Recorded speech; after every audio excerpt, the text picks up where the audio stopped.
नमस्कार। Economics Awadh classes YouTube channel पे आपका स्वागत है। आज की क्लास में आर्थिक घटनाक्रम 2022-23 से संबंधित कुछ प्रमुख आंकड़ों के बारे में अध्ययन करेंगे। इन आंकड़ों में भारत के आयात एवं निर्यात से संबंधित प्रमुख आंकड़े, विदेशी ऋण से संबंधित प्रमुख आंकड़े एवं ऊर्जा से संबंधित प्रमुख आंकड़े जो 2022-23 वर्ष से संबंधित हैं के बारे में अध्ययन करेंगे। आज की यह क्लास सभी कॉम्पिटिटिव विद्यार्थियों के लिए महत्वपूर्ण है। तो चलिए आज की क्लास स्टार्ट करते हैं और देखते हैं कि क्या क्या आंकड़े हैं।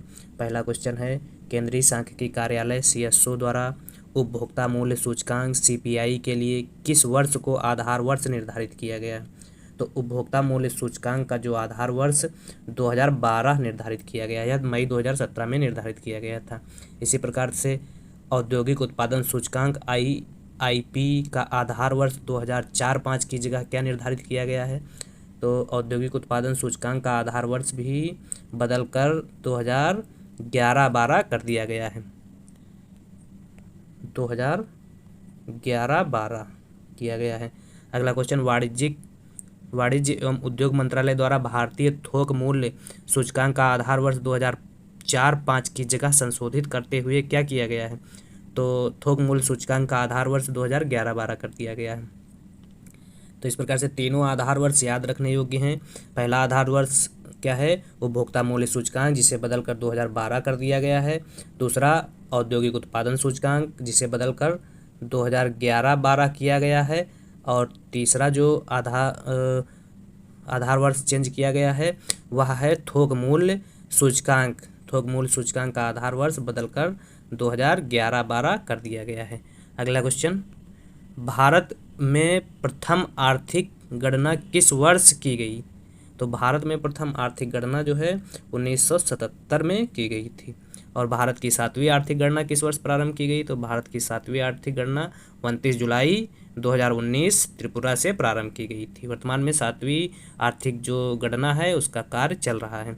अगला क्वेश्चन, दिसंबर 2022 तक भारत का कुल विदेशी ऋण कितना था? तो दिसंबर 2022 तक भारत का कुल विदेशी ऋण 613.1 बिलियन डॉलर था। 613.1 बिलियन डॉलर। अगला, सकल घरेलू उत्पाद GDP के अनुपात में विदेशी ऋण दिसंबर 2022 में कितने प्रतिशत रहा? तो यह 19.1% रहा। अगला क्वेश्चन, दिसंबर 2022 में दीर्घावधि ऋण 1 वर्ष से अधिक भारत के कुल विदेशी ऋण का कितना प्रतिशत था? तो दीर्घावधि ऋण जो 1 वर्ष से अधिक का है वह भारत के कुल विदेशी ऋण का कितना 78.9% था, जो अगर डॉलर में बात की जाए तो 483.9 मिलियन अमेरिकी डॉलर था। ये याद करने वाला क्वेश्चन है ये भी। अगला, दिसंबर 2022 में अल्पावधिक विदेशी ऋण 1 वर्ष तक का जो प्रतिशत था वह 21.1% था। और अगर डॉलर में बात की जाए तो 129.2 बिलियन डॉलर था। अगला, दिसंबर 2022 में भारत के विदेशी ऋण की मुद्रा संरचना प्रतिशत में या हिस्सेदारी किस मुद्रा की कितनी है? तो अमेरिकी डॉलर की हिस्सेदारी जो है विदेशी ऋण में 55% है। भारतीय रुपये की हिस्सेदारी 29.7% है। SDR की हिस्सेदारी 6.2% है। जापानी येन की हिस्सेदारी 5.5% और यूरो की हिस्सेदारी 3% है। तो विदेशी ऋण के मामले में सबसे ज़्यादा जो हिस्सा है वह अमेरिकी डॉलर का है और सेकेंड नंबर पे रुपया का है। अगला क्या है क्वेश्चन, दिसंबर 2022 तक कितने रेलवे स्टेशनों पर एक उत्पाद योजना लागू की गई? तो यह योजना जो है 535 रेलवे स्टेशनों पर लागू की गई थी।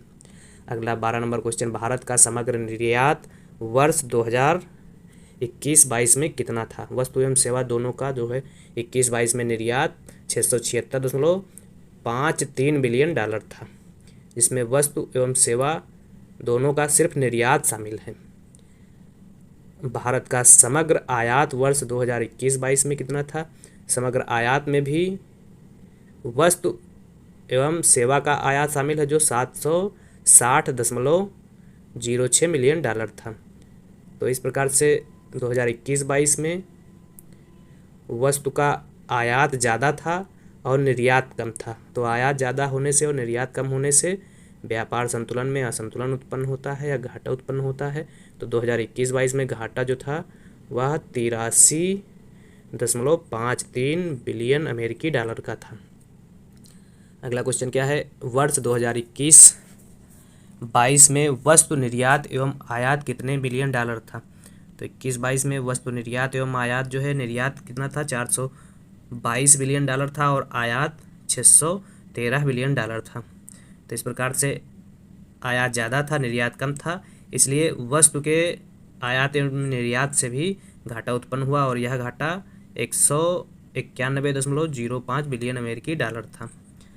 इसी प्रकार से सेवा के आयात एवं निर्यात में क्या था, 2021-22 में सेवा का निर्यात जो है 254.53 बिलियन डॉलर था और सेवा का आयात जो है वह 147.01 बिलियन डॉलर था। तो यहाँ जो है क्या हुआ है, यहाँ संतुलन में अधिशेष की स्थिति प्राप्त हुई है। क्यों? क्योंकि सेवा का जो आयात था वह कम था, 147.01 बिलियन डॉलर था और निर्यात 254.53 बिलियन डॉलर था। तो इस प्रकार से अधिशेष कितना प्राप्त हुआ है, सेवा के निर्यात एवं आयात से 107.52 बिलियन डॉलर का अधिशेष प्राप्त हुआ सेवा के आयात एवं निर्यात से। अगला, वर्ष 2021-22 में भारत की 3 शीर्ष निर्यातक वस्तुएं कौन कौन सी हैं। तो 21-22 में भारत की 3 शीर्ष निर्यातक वस्तुएं जो है, पहले स्थान पर पेट्रोलियम उत्पाद है जिसका शेयर निर्यात के मामले में 15.99% है, या कह सकते हैं 16% के आसपास है। अगला जो निर्यात है सेकेंड नंबर का, वह मोती एवं बहुमूल्य रत्न है जिनकी हिस्सेदारी 6.56% है निर्यात में। और अगला लौह एवं इस्पात है, इनकी हिस्सेदारी 5.43% है।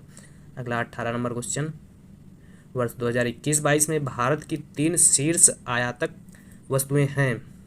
तो 3 शीर्ष निर्यातक वस्तुओं में हम लोगों ने देखा पेट्रोलियम उत्पाद, मोती एवं बहुमूल्य रत्न और लौह इस्पात हैं।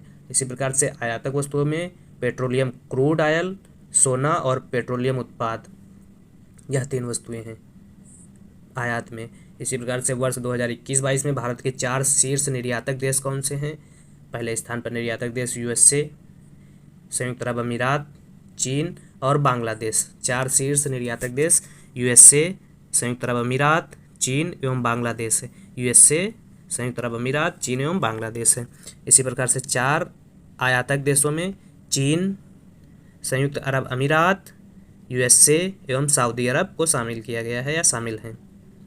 चीन से आयात सबसे ज़्यादा होता है, फिर सेकंड नंबर पे आयात सबसे ज़्यादा संयुक्त अरब अमीरात से होता है, फिर यूएसए, फिर सऊदी अरब से होता है। सबसे ज़्यादा अगर आयात पूछा जाए तो चीन से होता है और सबसे ज़्यादा अगर निर्यात पूछा जाए तो यूएसए या अमेरिका को होता है। अगला, ऊर्जा से संबंधित कुछ डाटा जान लेते हैं। सरकार द्वारा वर्ष 2022 तक कितने गीगावाट अक्षय ऊर्जा उत्पादन का लक्ष्य रखा गया। तो 175 गीगावाट अक्षय ऊर्जा उत्पादन का लक्ष्य 2022 तक रखा गया था, जिसमें सौर ऊर्जा उत्पादन का लक्ष्य 100 गीगावाट था और पवन ऊर्जा उत्पादन का लक्ष्य 60 गीगावाट था और बायो ऊर्जा उत्पादन का लक्ष्य 10 गीगावाट रखा गया था। सौर ऊर्जा 100 गीगावाट, सौर ऊर्जा 100 गीगावाट, 100 याद रखने के लिए बता दिए, और 60 गीगावाट पवन ऊर्जा और 10 गीगावाट बायो ऊर्जा उत्पादन का लक्ष्य 2022 तक रखा गया था। 31 मार्च 2023 तक के आंकड़ों के अनुसार पवन ऊर्जा उत्पादन में शीर्ष राज्य कौन से हैं। तो पवन ऊर्जा उत्पादन में शीर्ष राज्य, पहले स्थान पर तमिलनाडु, फिर सेकंड पे गुजरात और थर्ड पे कर्नाटक।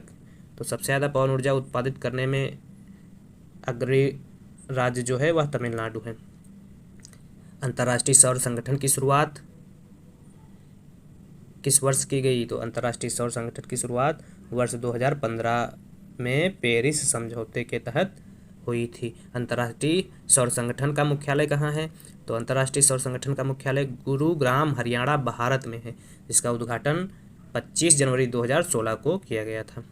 अगला, जवाहरलाल नेहरू राष्ट्रीय सौर मिशन किस वर्ष लॉन्च किया गया? तो जवाहरलाल नेहरू राष्ट्रीय सौर मिशन 11 जनवरी 2010 को लॉन्च किया गया था। STS सांख्यिकी रिपोर्ट 2020 के अनुसार कुल प्रजनन दर है, तो भारत की कुल प्रजनन दर 2020 के अनुसार 2% है, जिसमें ग्रामीण प्रजनन दर 2.2% है और शहरी प्रजनन दर 1.6% है। इसी प्रकार से अगर राज्यों की बात की जाए तो बिहार की प्रजनन दर 3% है, उत्तर प्रदेश की 2.7% और झारखंड की 2.4% प्रजनन दर है। 6 अप्रैल 2023 को मौद्रिक नीति समिति द्वारा घोषित की गई प्रमुख नीतिगत दरों में reverse repo, CRR, SLR, bank दर, MSP, SDF की दरें क्या क्या हैं, इनको जान लेते हैं। रेपो दर 6.50%, reverse repo 3.5%, CRR 4.5%, SLR 18%, bank दर 6.75%, सीमांत स्थायी सुविधा MSF 6.75%, स्थायी जमा सुविधा SDF 6.25% और बचत जमा जो है 2.70 से 3% के बीच रखी गई थी। अगला 31 मार्च 2023 तक भारत की विदेशी मुद्रा आरक्षित निधि कितनी है? तो भारत की विदेशी मुद्रा आरक्षित निधि जो है वह है 578.4 बिलियन अमेरिकी डॉलर। तो इस प्रकार से आज की क्लास में हम लोगों ने करंट से संबंधित कुछ महत्वपूर्ण डाटा के बारे में अध्ययन किया जो कई परीक्षाओं में पूछे जाने की संभावना है। इन परीक्षाओं में TGT, PGT, net, JRF, KBS, NBS, इसके अलावा सभी वनडे एग्जाम में यहाँ से प्रश्न पूछे जा सकते हैं।